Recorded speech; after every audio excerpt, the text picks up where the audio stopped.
دوسری چیز جو تقدس ہے،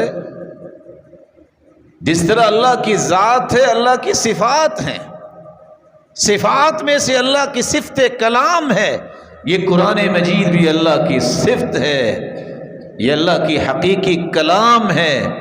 اس لیے اللہ کے رسول صلی اللہ علیہ وسلم نے فرمایا جو اس قرآن کے ساتھ تعلق جوڑتا ہے، روئے زمین پہ جتنے لوگ بستے ہیں ان میں سب سے زیادہ عزت والا، احترام والا، تکریم والا، خاص الخاص اللہ تعالیٰ کا وہ بندہ ہے جس نے اللہ کی کلام، اللہ کی صفت سے اپنے تعلق کو گہرا کر لیا۔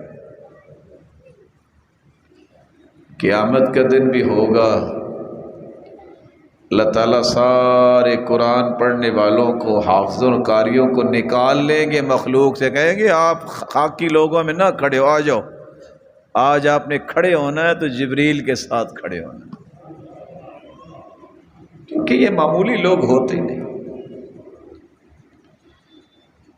ساری دنیا پریشانی کے عالم میں ہوگی، کل کائنات کے سامنے اگر جنتی لباس پہنایا جائے گا انبیاء اور رسل کے بعد، وہ صحابہ کی ہستیاں تو کمال کی ہستیاں ہیں، وہ لوگ ہوں گے جنہوں نے قرآن مجید کو یاد کیا اور عمل کیا۔ تو دوسرا پیغام یہ ہے، اگر سچے اور سچے مسلمان بننا چاہتے ہیں تو اللہ کی کلام قرآن مجید جو حقیقی کلام ہے اس کا احترام کیجیے۔ سیدنا عمر کے زمانے میں ایک شخص نے کہہ دیا تھا کہ کون کہتا ہے کہ اللہ نے موسیٰ علیہ السلام سے کلام کی؟ انہوں نے کہا بلاؤ ذرا اسے میں بتاتا ہوں کون کہتا ہے۔ قرآن کہتا ہے نا وَكَلَّمَ اللَّهُ مُوسَىٰ تَكْلِيمًا۔ کون کہتا ہے کہ اللہ نے ابراہیم کو خلیل بنایا؟ قرآن کہتا ہے وَاتَّخَذَ اللَّهُ إِبْرَاهِيمَ خَلِيلًا، اللہ نے ابراہیم کو خلیل بنایا۔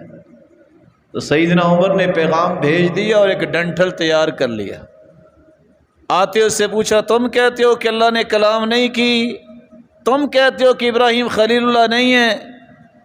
پھر اگلی بات نہیں کی، مار مار کے خون نکال دیا۔ جب سر سے خون کے فوارے نکلے کہتے طار ما فی راسی، مسلمانوں کے امیر خلیفہ چھوڑ دیجئے، جو دماغ میں خناسی تھی اب نکل گیا، اب نہیں کہتا۔